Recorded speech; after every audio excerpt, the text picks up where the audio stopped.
Welcome to another installment of RevCo's Revenue Roundtable. Today I'm joined by Michael Burness, who is the Director of Revenue Cycle Operations at the Children's Hospital of Philadelphia.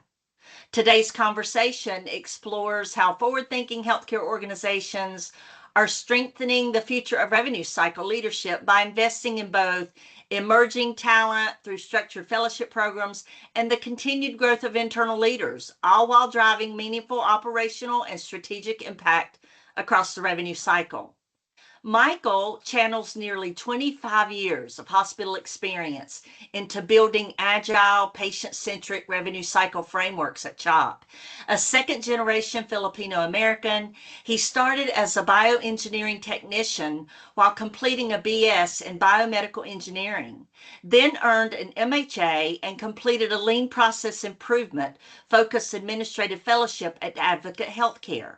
For 15 years, he advanced through clinical and revenue cycle operations leadership roles at Duke University Health System before joining CHOP in 2023.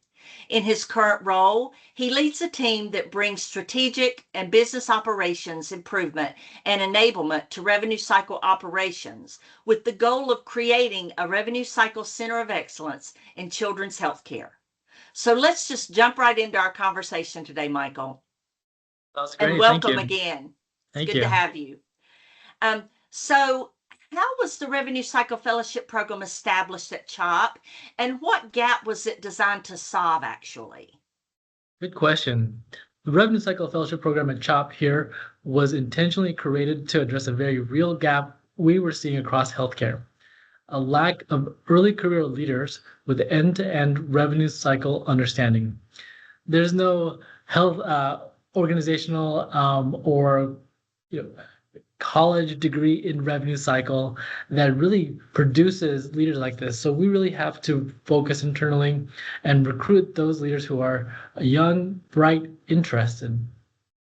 As revenue cycle operations increasingly becomes more complex, spanning across access, clinical documentation, payer policies, technology, and patient experience, we need this talent that can think systematically, not just within one function.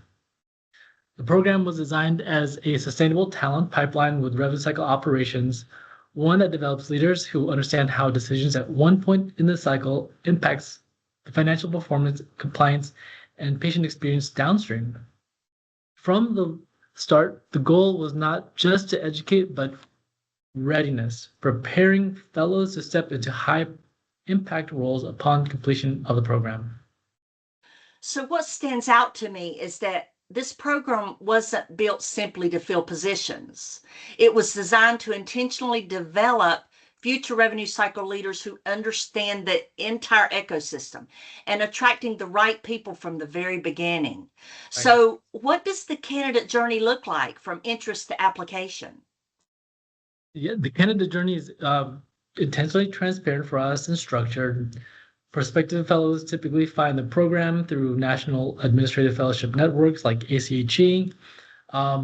We also have our own CHOP recruitment channels and informational webinars hosted by our current fellows and senior leaders. And, we really put the onus and the ownership of these administrative fellows to strengthen the program and lead the efforts. Applicants submit materials through a centralized platform. Recently, we've joined the NAFCAS system, which allows us to standardize the review and ensure equity in the selection process. From there, candidates move through a multi-stage interview process that includes fellow-led interviews that are virtual, to senior leader engagement and in-person interview days that span 2 days. We want to make sure that our leaders here have an opportunity to interact with these candidates from a personal level, with a dinner in advance the day before. And then it is a long, grueling day for the candidates because there are several rounds of multiple people on the panel. In my past career, we were involved in a fellowship program as well. And it is so intentional in the way that it's organized and the way the framework is set up. And it's amazing to see these up and coming leaders come to the table prepared as much as they are. And I really appreciate the emphasis on transparency and making that interview process like a two-way experience, right? And making that like a conversation just like you and I are having now. What qualities stand out when you interview candidates? We are looking for intellectual curiosity, humility, systems thinking above all else. Strong candidates may not have deep revenue cycle experience yet when they come in, but they demonstrate the ability to connect the dots, ask thoughtful questions, and translate the data into insights. Equally important is how candidates show up, how they communicate, collaborate, and respond to ambiguity, especially in our line of work here. Revenue cycle leadership requires comfort in engaging with operations across clinical, hospital operations, the technical elements, our financial domains. And the fellows who excel are those who embrace the complexity rather than shy away from it. And leadership potential shows up early in how candidates listen, synthesize, and engage. So what you're describing, it really reflects how revenue cycle leadership has evolved, right? Oh, you and I have been in this for many years when you combine our years of service. And organizations no longer need leaders who only understand like one operational lane. We used to be able to work in that silo mentality and was very successful 10 years ago, 15 years ago. And organizations no longer need that one operational lane. They need individuals who can connect financial, operational, clinical, and that patient experience priorities all together. So it's very important in how things have evolved and how we approach them going forward. So can you describe the structure of the program and how it balances like the operational and the strategic experience? Yes, our fellowship here is a 2-year program designed to build progressively from one to the next. Other fellowships in hospital administration sometimes are 1 year. For us, the first year focuses on foundational exposure, rotational experiences across the front, middle, and back end of the revenue cycle, and combined with structured learning, both internal and some third-party training opportunities. And then really get involved in some of the short-term projects that have kind of defined parameters. Fellows gain firsthand insight into functions like financial clearance, coding, revenue integrity, billing, and collections.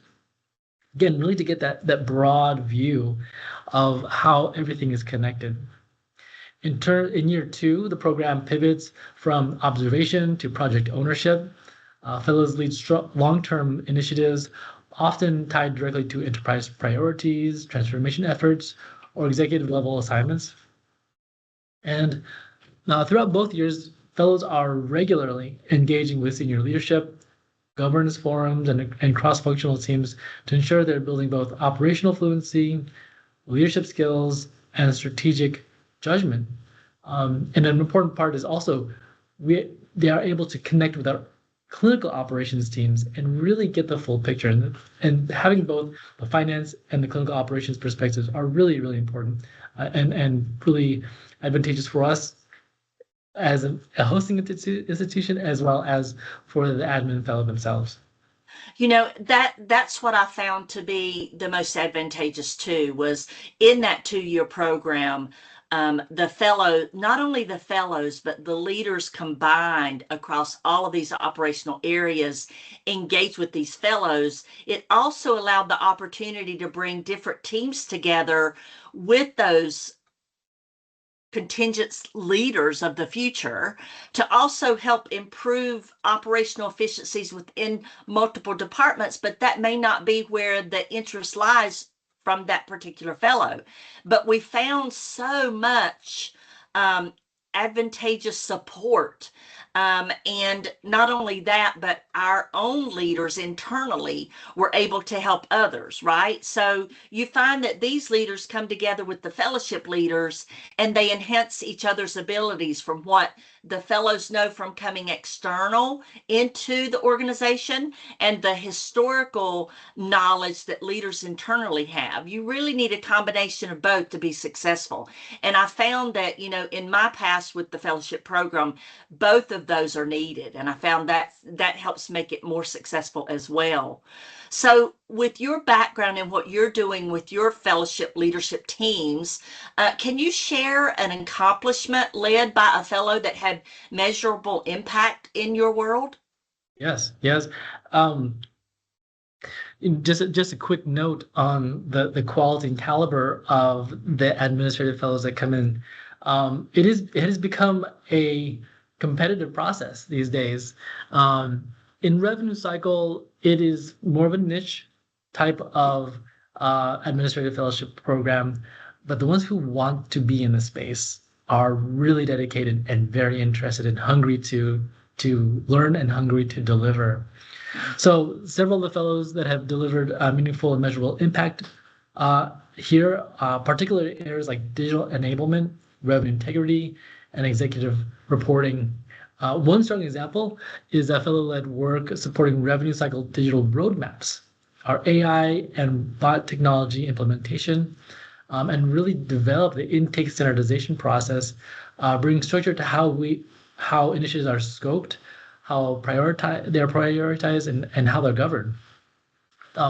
What's really is interesting is they have the ability in the space to create something from nothing, and really deliver the value and the structure and organization that we need. These efforts improve visibility for leadership, for our senior leaders, reduce rework, accelerated decision making across RCO. In other cases, fellows have led coding centralization efforts, denial reduction initiatives, executive ready analyses that directly inform leadership actions. And importantly, these weren't academic exercises, they were embedded in live operations with real financial and operational outcomes. And so, as a hosting organization, we truly do get value at the same time as we are delivering on an educational experience. And fellows have also been involved in cyber response readiness task force efforts, and they own the entire revenue cycle operations administrative fellowship program process and serve as mentors to the next cohort where they learn valuable lessons in the recruitment, onboarding, and development. So it's kind of a self-sustaining program, giving the fellows those management, not only like understanding the full revenue cycle scope, but starting to learn that leadership and management skills necessary to be successful. Hearing examples like that really demonstrates how fellowship programs can become a strategic investment rather than simply what we would call a development initiative, right? And I know that with all of the focus that they have, it's helpful long term. You keep these relationships going, and as the leaders grow, and they move on maybe to other departments and things of that nature, they still have these contacts from across even the cohorts that apply for fellowship programs that may not be assigned to a particular health system. They have their counterparts that are at other health systems. And so you find that collaboration and that connection to be strong, because at the end of the day, we all want all of the healthcare systems to be successful across the United States. Everybody wants to be there for the patient experience and to make sure that we're doing the very best for them that we can. And so having those relationships across all of these healthcare facilities does nothing but bring us all together to improve that performance, right? And make it easier for all of us in these challenging times. So, what advice would you give organizations looking to launch such a fellowship program? I think the most important ingredient is intentionality. You want to bring fellows on. You want them to learn you with the clear goal that you want to develop them and to have them come back after the fellowship and stay with you.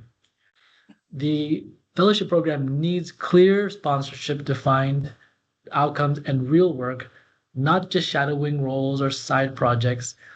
Fellows should be integrated into mission critical initiatives where their contribution matter. It's also essential to invest in mentorship, feedback, and governance so the program remains sustainable as cohorts grow. And finally, organizations should plan for what comes next, how fellows transition into permanent roles that benefit both the individual and the institution. Um, when done well, I think a fellowship program isn't just, like you said, a workforce development, but it is a strategic advantage. Yeah, and I've found too that in my experience with the fellowship program is it gets, in the second year going into the end of the fellowship program phase, that's when it gets very real from a standpoint of the fellow, right? They really want to make the best decision for their career path, but you find that they are intentional about really wanting to make the best decision for that organization and how that's positioned as well, because they've kind of had their hands in a lot of areas, right? And so they've built a lot of strong relationships. And I think that that's imperative from other leaders internally, that they partner with these fellows and that they are transparent and they have those weekly and monthly collaboration sessions with them to be transparent about where do they fit well, right? A lot of times you don't have that when you're making a decision about a career path. You don't have 2 years to make a final decision about your career path. Sometimes you have a short period of time of making a decision on a career path that you're getting ready to change. But in the fellowship program for these up and coming leaders, it gives them that extra time to really make sure the fit is well for both the organization and the leader themselves, right? Mhm, mhm. So And this has been, what other thing, is there anything else you would like to share before I close out the discussion? Because I think it's such a fresh topic to have. And for those organizations that do not have a fellowship program, I know that you and I would be there for them and to answer any questions they have in the future about such fellowship programs. And they will be able to reach out to us, after the session is recorded and posted. So anything else you'd like to add before I kind of share a closing statement? I think, going back to some of the opening remarks, I was an admin fellow at one point, and now through my career, uh, started to mentor fellows and be part of the process, and now I lead the process. And I think, going back to the intentionality and the focus um, for success, I think it's really important that the admin fellows can also have a resource that understand the process. It is not something that is necessarily second nature. In a workspace, it might be a little bit difficult to bring a learner into the mix. And what do you do with them when they don't have necessarily all of the levels of knowledge that you're expecting or needing at that moment? But again, the intentionality and it's a building process. It You know, is. It is the such a the building process. it's a building process I for the admin fellows, a building process for the program managers, but it is well worth the investment. You mentioned about how the leaders themselves kind of grow and they get to see new ideas and fresh ideas. And even if things don't fully take hold, that maybe the admin fellows are providing, it does change the dynamic and the thinking, and the exposure gives us a window to the possibilities. Oh, absolutely. I think, it's really interesting concept. And, that's why I wanted to talk to you. It was intentional that I wanted to talk to you about this fellowship program because, CHOP has set up a program where you actually were a fellow, right? You mentioned that you were a fellow yourself, and then for you to be over a designated department that CHOP has created around this fellowship design is just powerful. Because a lot of times at healthcare facilities, they may participate in the fellowship program, but they may not have a single department that kind of heads it up and leads it and Mhm. is that future cohort for these relationships. And I think that's what really stood out to me at CHOP. So it's been such a meaningful discussion, Michael. One of the biggest takeaways from today's conversation is that leadership development in revenue cycle can't be reactive, right? Organizations that intentionally build, like where they intentionally build talent pipelines today, they're going to be the ones best positioned to navigate transformation tomorrow, right? So thanks again for being here, Michael. And don't forget to stay tuned for RevCo's next installment of the Revenue Roundtable. I hope everyone has a blessed day. Thank you.